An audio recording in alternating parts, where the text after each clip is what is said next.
మొంతా తుపాను రైతులను నిండా ముంచింది. గుంటూరు జిల్లాలో పొలాలు నేట మునిగాయి. వట్టి చెరుకూరు నుంచి మరింత సమాచారం మా ప్రతినిధి చంద్రశేఖర్ ప్రత్యక్ష ప్రసారం ద్వారా అందిస్తారు.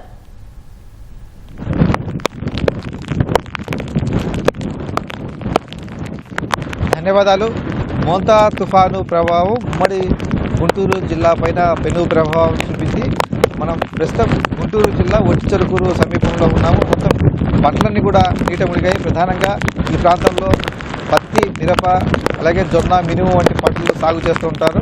పంటలన్నీ కూడా పూర్తిగా నీళ్ళలోనే ఉండిపోయినటువంటి పరిస్థితి. నిన్నటించినటువంటి ఈ భారీ వర్షాల కారణంగా మొత్తం ఆ పంటలన్నీ కూడా నీళ్ళలోనే ఉండిపోయినటువంటి పరిస్థితి ఉంది. ఆ నీళ్ళల్లో అవి మళ్ళా నీళ్లు బయటకు పోకపోతే ఇంకా మొత్తం కూలిపోయి పంటలు ఏమాత్రం కూడా పెరిగేటువంటి అవకాశం లేదు.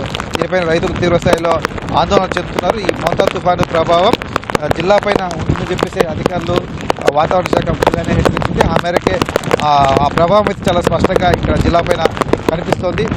తీరం మోంతా తుఫాను తీరం దాటిన తర్వాత ఈ భారీ ఈదురుగాలు, భారీ వర్షాలు ఉంటాయని చెప్పేసి అధికారులు చెప్పారు. దానికి తగ్గట్టుగానే ఇక్కడ వాతావరణం అయితే మనకు కనిపిస్తుంది. జిల్లాలో నిన్నటి నుంచి కూడా భారీ ఈదురుగాలు, వర్షాలు ఇవన్నీ కూడా కురుస్తూనే ఉన్నాయి. లోతట్టు ప్రాంతాలన్నీ కూడా జలమయ్యాయి. చాలా చోట్ల వాగులు, వంకలన్నీ కూడా పొంగి పొందుతున్నాయి. కొన్ని చోట్ల రాకపోకలు కూడా స్తంభించిపోయాయి. ఎందుకంటే ఆ రోడ్లని కూడా కొన్ని చోట్ల కొట్టుకుపోవడం, మరికొన్ని చోట్ల వాగుల పైన వంతెనల నుంచి కూడా నీళ్లు ప్రవహిస్తున్న తరుణంలో వాహనాల రాకపోకలు నిలిచిపోయి పోలీసు యంత్రాంగం ఎక్కడెక్కడ మోహరించి వాహనాలన్నింటినీ కూడా వెళ్లకుండా వారైతే అడ్డుకట్ట వేస్తూ ఉన్నారు. ఎందుకంటే ప్రజలు ముందుకు వెళ్తే నీళ్ళలో కొట్టుకుపోయేటువంటి ప్రమాదం ఉంది. కాబట్టి ఆ పోలీసులందరూ కూడా అన్ని ప్రాంతాలు కూడా మోహరించి వారైతే ప్రజలకు ఇబ్బంది లేని విధంగా కూడా చర్యలు చేపట్టారు.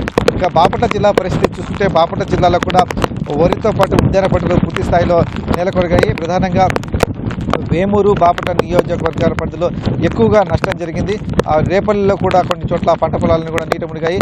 వేమూరు అలాగే రేపల్లి రెండు చోట్ల కూడా వరి పంట ఎక్కువగా సాగు చేస్తుంటారు. వరి అంతా కూడా పూర్తిగా నేలమట్టం అయిపోయింది. ఈ భారీ ఈదురుగాల కారణంగా పొట్ట పోసుకునే స్థితిలో ఉన్నటువంటి వరి మొత్తం కూడా చేప చుట్టేసినట్టుగా కూడా నీటిలో ఉండిపోయినటువంటి పరిస్థితి ఉంది. అలాగే ఉద్యాన పంటల్లో అరటి, పసుపు, కంద ఇలాంటి పంటలన్నీ కూడా నీళ్ళలో ఉండడం, అరటి అయితే ఆ ఈదురుగాల కారణంగా మొత్తం కూడా పొలాల్లోనే కిందికి పడిపోయినటువంటి పరిస్థితి. రైతులకైతే తీవ్ర స్థాయిలో ఈ మోంతా తుఫాన్ అయితే నష్టం మిగిల్చిందని చెప్పాలి. ఇంకా విద్యుత్ రంగానికి సంబంధించి కూడా తీవ్ర నష్టం వాటిల్లింది. ఎందుకంటే వందలాది విద్యుత్ స్తంభాలు గుంటూరు, బాపట్ల జిల్లాల పరిధిలో నెలకొరిగాయి. ఎందుకంటే ఆ భారీ ఈదురుగాలు కావచ్చు వాటి కారణంగా దీనివల్ల విద్యుత్ సరఫరా కూడా చాలా చోట్ల అంతరాయం ఏర్పడింది. బాపట్ల జిల్లాలో అయితే చాలా ప్రాంతాల్లో అయితే నిన్న రాత్రి 9 గంటల నుంచి కూడా కరెంట్ లేదు. ఆ కరెంటు సరఫరాను పునరుద్ధరించే దిశగా కూడా అధికార యంత్రాంగం అయితే చర్యలు తీసుకుంటూ ఉన్నారు. ఆ విద్యుత్ స్తంభాలను కొత్తవి ఏర్పాటు చేయడం, అలా లైన్లు తెగిపోయిన చోట మళ్ళీ వాటిని సరిచేయడం, ఈ పనులన్నీ కూడా విద్యుత్ శాఖ యంత్రాంగం ఈ పనులను కూడా చేపడుతుంది.